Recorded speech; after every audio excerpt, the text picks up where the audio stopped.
인증평가 2단계 역량평가인 성과평가에 대해 안내드리겠습니다. 성과평가는 2단계 역량평가 중 60점에 해당이 되며 재직자 원격훈련 기관인지 실업자 원격훈련 기관인지에 따라서 평가 항목을 달리합니다. 재직자 원격훈련 기관의 경우에는 수료율, 수료자 만족도, 훈련과정 등급, 과정심사 적합률, 자동 모니터링 시스템 연계 적정성, 그리고 가점으로 평가 항목이 구성되어 있으며 실업자 원격훈련 기관의 경우에는 일반 취업률, 고용유지 기간, 수요자 만족도, 중도 탈락률, 과정 운영 실적, 과정심사 적합률, 자동 모니터링 시스템 연계 적정성, 그리고 가점으로 평가 항목이 구성되어 있습니다. 성과평가 지표 주요 개편사항에 대해 말씀드리겠습니다. 재직자 원격훈련 기관과 실업자 원격훈련 기관 공통적으로 기존의 10점 배점이었던 개설률 지표가 모두 삭제가 되었습니다. 그리고 과정심사 적합률 지표라는 새로운 지표가 5점 지표로 새롭게 신설이 된 부분이 생겼습니다. 그리고 가점 지표가 기존에 5점 있었던 부분 중에서 세부 항목으로 새롭게 신설이 된 부분이 있는데 이 항목에 대해서는 뒷부분에서 자세하게 말씀을 드리겠습니다. 그리고 총 배점의 합이 10점이던 부분이 사라지고 5점이 늘어나면서 5점인 부분이 부족하게 되었는데요. 이 부분 같은 경우에는 재직자 훈련 같은 경우는 훈련과정 등급에서 5점 부분이 배점 상향이 되었고요. 실업자 훈련 같은 경우에는 중도 탈락률에서 5점 배점이 상향이 되었습니다. 각각 지표에 대한 상세한 내용은 이어지는 부분에서 말씀을 드리도록 하겠습니다. 재직자 원격훈련 기관의 첫 번째 성과평가 지표인 수료율에 대해서 설명드리겠습니다. 수료율은 훈련 종료일을 기준으로 2020년 1월 1일부터 2020년 12월 31일까지 훈련 과정을 대상으로 산정을 하며 실시 인원 중 수료한 인원 비율을 산출합니다. 성과평가는 HRD 넷 자료를 기준으로 평가를 실시하기 때문에 기관에서 수료 보고를 실시하여 최종적으로 수료 인원으로 분류된 인원만 수료율에 포함됩니다. 수료율 지표에서는 해당 기관의 수료율을 전체 평균 수료율로 나눈 달성 비율에 따라서 총 7등급으로 나누어 점수를 부여를 하게 됩니다. 달성 비율은 훈련 종료 실적이 있는 전체 모든 훈련 기관의 평균 중 해당 훈련 기관의 비율로 달성 비율에 따른 구간과 배점은 저희 설명의 자료집에 안내되어 있으니 이 부분 참고해 주시기 바랍니다. 수료율 산정에 대한 예시를 설명을 드리겠습니다.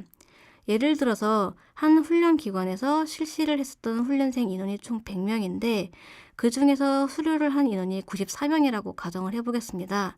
이 경우 이 훈련기관의 절대적인 수료율은 총 94%로 산출이 될 수가 있습니다. 그리고 전체 평균 수료율이 90%라고 가정할 경우 예시 훈련 기간의 수료율 94%를 전체 평균 수료율 90%로 나누어 주면 달성 비율 104.4%가 나오게 되며 이 훈련 기관은 해당하는 등급의 점수를 부여받게 됩니다. 다음은 수요자 만족도 지표입니다. 수요자 만족도 지표는 온라인 수강평가 조사 전문기관에서 전화 조사를 통해 실시한 훈련생 및 기업체 만족도 조사를 바탕으로 해당 점수를 각각 10점으로 환산하여 평가하고 있습니다. 사업주 위탁훈련을 실시한 기관의 경우에는 저희 인증평가 신청 시에 수료생 및 기업체 담당자 관련 정보를 HRD 내 심사평가 시스템에 제출하시도록 요구를 받게 됩니다. 제출 대상임에도 불구하고 이 수료생 명단을 제출하시지 않으시는 경우가 있으십니다. 이 경우에는 수요자 만족도 점수가 0점이 부여가 되니까요. 이 부분 반드시 참고하셔서 미리부터 해당 내용을 준비하시길 바랍니다. 지금부터 수료한 훈련생과 훈련생을 맡기신 기업체 담당자분의 연락처 정보를 잘 정리해 두시면 평가 신청 시에 도움이 되실 것이고요. 기관의 수요자 만족도 조사도 원활히 진행이 될 수 있으니 기관에 많은 협조 부탁드리겠습니다. 사업주 위탁훈련을 실시하지 않고 근로자 개인 훈련만 운영하는 기관은 훈련생 만족도 점수를 20점으로 환산을 하여 평가를 진행을 하게 됩니다. 다음은 훈련과정 등급 지표입니다. 2021년 성과평가에서는 훈련과정 등급 지표의 배점이 기존 5점에서 10점으로 상향 조정이 되었습니다. 훈련과정 등급 지표 산정 시에는 훈련과정 종료일을 기준으로 2020년에 운영한 훈련과정의 등급을 평균으로 해서 점수를 부여를 하게 됩니다. 훈련과정 등급이 A등급인 경우에는 10점, B등급은 7점, C등급은 4점을 부여하며 이때 운영과정 수는 심사발급 코드를 기준으로 선정을 하게 됩니다. 다음은 신설지표인 과정심사 적합률입니다. 각 훈련기관에서 2020년 1차부터 6차까지 원격훈련 과정심사에 신청하셨던 모든 훈련과정을 대상으로 개별 훈련기관의 적합률을 선정을 하게 되고요. 모든 훈련기관들의 전체 평균 적합률을 다시 한번 산정을 하게 됩니다. 전체 평균 적합률을 기준으로 달성 비율에 따라서 총 6등급으로 나눠서 점수를 부여를 하게 됩니다. 달성 비율 구간에 따른 점수 배점은 저희 설명의 자료집에 나타나 있으니 해당 내용을 참고해 주시기 바랍니다. 다음은 자동 모니터링 시스템 연계 적정성입니다. 해당 지표는 산업인력공단 훈련품질 향상센터에서 평가를 하고 있습니다. HRD넷과 LOMS 모니터링 시스템의 그 수료 건수 일치율, 그리고 HRD넷 수료 건수와 LOMS 수료 기준 총적 건수에 따라서 5등급으로 구분하여 점수를 부여를 하게 됩니다. 그 각 등급에 따라서 부여되는 점수는 설명의 자료집을 참고해 주시기 바랍니다. 연계 데이터의 일치 건수가 0건인 기관은 득점 구간에 관계없이 0점이 부여가 되니 이 부분 참고해 주시기 바랍니다. 다음으로 가점 지표에 대해 안내드리겠습니다. 스마트 훈련 과정 개발 및 운영에 따른 가점은 실적 유무에 따라 최대 2점까지 부여합니다. 스마트 훈련 과정 개발 실적은 2020년 1차부터 6차까지 원격훈련 과정심사 적합과정에 한해 산정을 하고 운영 실적은 2020년 종료된 훈련 과정을 대상으로 산정합니다. NCS 훈련 과정 개발 및 운영 실적은 심사 적합 및 운영한 과정의 비율에 따라 최대 1점을 부여를 합니다. 산정 기간은 앞서 말씀드린 것과 동일하게 개발 실적은 2020년 1차부터 6차까지 원격훈련 과정심사 적합과정을 대상으로 하고 운영 실적은 훈련 종료일 기준으로 2020년 1월 1일부터 12월 31일까지 훈련 과정을 대상으로 합니다. 이때 산출 기준은 동일 과정의 다회차 운영 실적은 1회 운영 실적으로 산정이 됨을 참고해 주시기 바랍니다. 다음은 혼합훈련 과정 개발 운영 실적입니다. 집체훈련 포함 과정, 즉 혼합훈련 역시 심사 적합 및 운영한 실적 유무에 따라서 가점을 부여하고 있습니다. 산정 기간은 앞서 말씀드렸던 NCS 훈련 과정 개발 및 운영 실적과 동일합니다. 혼합훈련 과정 개발 및 운영 실적 가점은 2점까지 부여됩니다. 새롭게 신설이 된 스텝 마켓 콘텐츠 탑재 및 유지 실적 가점입니다. 스텝 마켓 내에 콘텐츠를 탑재하고 유지한 실적에 따라서 가점을 부여해드리는 기준입니다. 산정 대상은 스텝 마켓 내 콘텐츠 탑재일이 2020년 1월 1일서부터 12월 31일까지에 해당이 되고 탑재 후 6개월 이상 탑재가 유지가 되어 있는 총 8차시 이상의 훈련 과정이 산정 대상입니다. 배점 기준은 원격훈련 과정심사 적합과정을 그대로 탑재하신 경우, 즉 심사 발급 코드가 있는 과정을 탑재하고 6개월 이상 유지한 경우에는 한 과정당 0.2점이 부여가 되고요. 그 이외의 콘텐츠, 즉 심사 발급 코드가 없는 과정을 탑재하시고 6개월 이상을 유지하신 경우에는 한 과정당 0.1점이 부여가 됩니다. 스텝 마켓 콘텐츠 탑재 및 유지 가점은 최대 1점까지 부여가 됩니다. 앞서 혼합훈련 과정 개발 및 운영 실적 가점은 2점까지 부여가 된다고 말씀드렸습니다. 그리고 스텝 마켓 콘텐츠 탑재 및 유지 실적 가점은 1점까지 배점이 되어 있습니다. 여기에서 알아두셔야 할 부분은 혼합훈련 과정 가점과 스텝 마켓 가점의 합산 점수는 최대 2점을 초과할 수 없다는 부분입니다. 다시 말해 스텝 마켓 컨텐츠 탑재 및 유지 실적 가점과 혼합훈련 과정 개발 및 운영 실적 가점의 합은 최대 2점까지만 부여 가능합니다. 일반 취업률은 훈련 수료자 중 수료 후 6개월 이내의 취창업자의 비율로 전체 평균 취업률을 기준으로 달성 비율에 따라 8등급으로 나누어서 등급별 점수를 부여를 합니다. 이때 수료 후 6개월 이내에 취업을 하였더라도 21년 7월 말까지 HRD넷에 승인되지 않은 훈련생은 취업률 산정 시 제외가 되니 기관에서는 반드시 취업한 훈련생의 승인 여부를 확인하시기 바랍니다. 일반 취업률은 취업자에 대해 가중치를 반영합니다. 가중치는 총 3가지로 취업자 규모, 고용보험 미가입 취업, 취약계층 이렇게 3가지가 있습니다. 첫 번째 가중치는 규모 가중치로 훈련기관의 취업자 규모에 따라 가중치를 적용하게 됩니다. 여기에서 말씀드리는 취업자는 앞으로 말씀드릴 고용보험 미가입 그리고 취약계층 이 2가지 가중치와는 다르게 가중치가 반영되지 않은 순수 취업자 규모를 말씀을 드리는 겁니다. 두 번째 고용보험 미가입 취업자는 고용보험에 가입하지 않은 미가입 취업자 1명을 0.5명으로 인정을 하겠다라는 뜻입니다. 창업자는 1명으로 인정을 하게 되고 고용보험에 가입한 취업자는 당연히 1명 그대로 인정이 되게 됩니다. 이 고용보험 관련된 가중치 같은 경우에는 아래쪽에 있는 취약계층 가중치에 중복 적용됩니다. 세 번째 취약계층 가중치의 경우에는 취성패 1유형과 선제근로자 취업자 1명을 1.5명으로 그리고 만 40세 이상 취업일자 기준으로 만 40세 이상 취업자는 1명을 1.3명으로 인정을 해주는 것입니다. 만약 훈련생이 취성패 1유형 그리고 만 40세 이상 모두 해당이 되는 경우에는 둘 중에 더 높은 가중치를 반영을 해드리고 있습니다. 만약에 둘 다 모두 해당이 되는 훈련생이라고 하더라도 2가지 모두의 가중치를 중복해서 적용을 해드리고 있지는 않습니다. 일반 취업률 산정에 대해서 예시를 들어서 말씀을 드리겠습니다. 예시 훈련 기간은 수료자가 500명 그리고 수료 후 취업자가 250명이라고 가정을 해보겠습니다.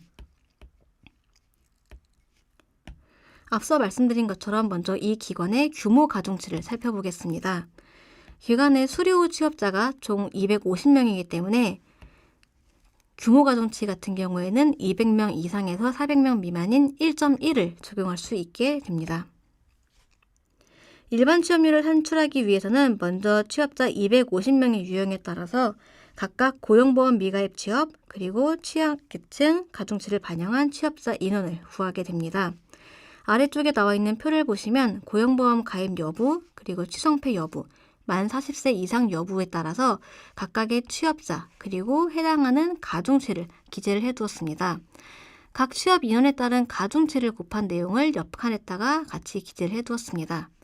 여기에 나와 있는 가중치 반영된 취업 인원들 모두 다 더한 인원은 총 305.5명입니다. 이 인원에다가 앞서 말씀드렸던 규모 가중치 1.1을 곱한 인원이 이 훈련기관에서 가중치를 반영해서 인정받을 수 있는 가중치가 반영된 취업 인원이라고 보실 수가 있습니다. 이 인원을 총 수료 인원 500명으로 나누신 다음에 곱하기 100을 하시게 되면은 훈련기관에서 구하실 수 있는 일반 취업률 67.2%가 나타나게 됩니다. 만약에 모든 훈련기관의 전체 평균 취업률이 50%라고 가정을 해보겠습니다. 앞서 먼저 구했었던 일반 취업률이 67.2%였기 때문에 전체 평균 취업률 대비 이 훈련기관의 일반 취업률의 달성 비율은 총 134.4%가 나오게 됩니다. 이 훈련기간은 8등급 중에서 이 134.4%에 해당이 되는 등급의 점수를 부여를 받게 되는 것입니다. 다음으로 고용유지 기간입니다. 고용유지 기간은 훈련 종료일 2019년 7월 1일부터 2020년 6월 30일 기준 훈련 과정의 훈련 수료자들의 수료 후 6개월 이내에 고용보험 가입 취업 인원을 대상으로 최초 고용보험 가입일로부터의 180일까지의 고용유지 기간을 산정을 하는 겁니다. 일반 취업률과 동일하게 전체 평균 고용유지 기간을 기준으로 달성 비율에 따라서 총 8등급으로 나누어서 등급별로 점수를 부여를 하게 됩니다. 각 등급별 구간에 따른 점수는 저희 설명의 자료집을 참고해 주시면 되겠습니다. 이 고용유지 기간 역시 예시를 통해서 다시 한번 설명을 드리겠습니다. 예시 훈련 기간에서 동일한 과정 수료일에 A, B, C, D 4명의 훈련생이 수료했고 각각 서로 다른 시기에 취업을 한 것으로 가정해 보겠습니다. 고용유지 기간을 산출할 때에는 수료 후 6개월 이내에 최초 고용보험 가입일로부터 180일까지의 고용유지 기간을 산정한다고 앞서서 말씀드렸습니다. 각 훈련생별로 해당되는 기간을 확인해 보겠습니다. 먼저 훈련생 A는 수료일 이후 360일간 고용보험 취업 상태를 유지하고 있습니다. 이 경우에는 최초 고용보험 가입일로부터 최대 180일까지만 반영이 되기 때문에 180일이 인정일수가 됩니다. 훈련생 B는 수료 후 조금 기간이 지난 시점에 취업을 했고 20일간 고용보험에 가입이 된 뒤 다시 100일 정도 고용보험 상실기간이 있습니다. 이후 재취업을 통해 130일간 고용보험을 유지했습니다. 이 경우 고용유지기간은 최초 고용보험 가입일로부터 180일을 산정하므로 최초 20일간 고용보험 취득을 유지했던 시점부터 산정을 하게 됩니다. 따라서 재취업한 130일을 모두 인정받지 못하며 최초 고용보험 가입일로부터 180일 시점이 되는 날짜, 즉 재취업한 사업장에서는 60일까지만 고용유지기간으로 반영됩니다. 따라서 훈련생 B의 고용유지기간은 첫 번째 사업장 20일과 두 번째 사업장에서의 60일을 합쳐 총 80일이 인정일수가 됩니다. 훈련생 C는 수료 후 6개월 이내에 취업을 하지 않은 인원으로 산정 대상에 포함되지 않습니다. 훈련생 D는 수료 후 6개월 이내 취업자로 계속 취업을 유지하고 있으므로 최대 반영일수인 180일이 인정되었습니다. 이에 따라 산정 대상은 훈련생 C를 제외한 훈련생 A, B, D이며 이 세 훈련생의 고용유지기간 평균은 146.7일로 계산됩니다. 전체 평균 고용유지기간이 130일이라고 가정을 할 경우 달성 비율은 산출식에 따라서 112.8%가 나오게 되며 이 훈련기간은 8등급 중 달성 비율에 해당하는 등급의 점수가 부여됩니다. 수요자 만족도 점수는 HRD넷 수강평 만족도 점수를 바탕으로 점수를 부여합니다. 조사 시 주요 내용으로는 훈련 만족도, 인프라, 훈련생 지원 만족도 문항 등이 있습니다. 다음으로는 중도 탈락률 지표입니다. 이 지표는 기존에 5점 배점이었다가 2021년도부터 10점 지표로 배점이 향상되었습니다. 산정 방식은 기존과 동일합니다. 실시 인원 중에서 중도 탈락자의 비율을 산출을 하여 절대 퍼센트가 20%를 초과할 경우에는 1%포인트 증가할 때마다 0.5점씩 감점하는 방식으로 점수가 부여가 됩니다. 산정 기간은 훈련 종료일 기준으로 2020년 1월 1일부터 2020년 12월 31일까지 훈련 과정을 대상으로 산정을 하게 됩니다. 다음은 과정 운영 실적 지표입니다. 과정 운영 실적은 평가 대상 기간 내에 운영한 평가 대상 과정 수를 전체 평균 운영 과정 수로 나눈 달성 비율에 따라서 3개 등급으로 나누어 점수를 부여를 하고요. 이때 회차 운영 실적은 반영이 되지 않습니다. 즉, 하나의 심사 발급 코드를 가진 과정을 여러 회차 운영을 하셨다라고 해서 과정 운영 실적이 늘어난다 라고 보지는 않고요. 하나의 심사 발급 코드를 가진 과정을 운영을 하는 것은 단 한 번 운영한 것으로 반영이 됨을 유의해 주시기 바랍니다. 재직자 훈련 지표와 마찬가지로 동일하게 신설된 새로운 신규 지표입니다. 과정심사 적합률입니다. 전체 평균 적합률을 기준으로 달성 비율에 따라서 6등급으로 나누어 점수가 부여되는 체계는 동일하게 부여가 됩니다. 2020년 1차부터 6차까지 정기심사에 신청했던 모든 훈련 과정을 대상으로 진행이 되고요. 훈련 기간의 적합률을 전체 평균 적합률로 나누어서 6등급으로 나누어 점수를 부여를 하게 됩니다. 자동 모니터링 시스템 연계 적절성 항목 역시 재직자 훈련 지표와 동일하다라고 보시면 됩니다. HRD넷과 모니터링 시스템 LOMS의 수강 및 수료 건수 일치율에 따라서 각각 5등급으로 구분하여 점수를 부여하며 마찬가지로 연계 데이터의 일치 건수가 0건인 기관은 득점 구간에 관계없이 0점이 부여가 됩니다. 실업자 훈련 기관의 가점 지표는 재직자 훈련 기관의 가점 지표와 약간 다른 부분이 있습니다. 실업자 훈련 기관의 가점 지표에서 3점을 차지하는 부분은 고용보험 가입 취업자의 임금 수준이 있습니다. 이 지표 같은 경우에는 해당 기간 수료생 중 고용보험 가입 취업자의 평균 임금이 일정 수준 이상인 경우에 가점을 부여를 해드리는데요. 여기에서 말하는 월평균 보수액은 근로복지공단 월평균 보수액 부과 기준이라고 보시면 됩니다.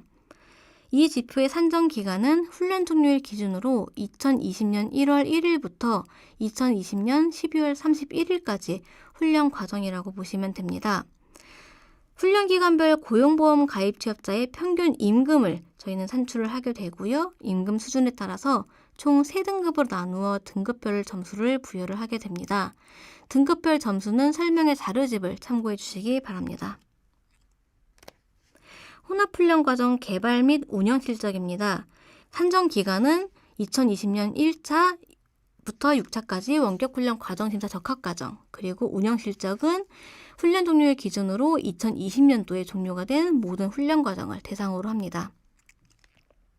개발 실적과 운영 실적 각각 최대 1점씩으로 배점이 되고 있고요. 뒤에서 설명을 드리게 될 스텝마켓, 콘텐츠 탑재 및 유지 가점과 합산 점수는 최대 2점을 초과할 수가 없습니다. 실업자 훈련 가점 지표에도 마찬가지로 스텝마켓, 콘텐츠 탑재 및 유지 실적이 새롭게 도입이 되었습니다. 스텝마켓, 콘텐츠 탑재 및 유지 실적 가점은 총 1점이 배점이 되어 있습니다.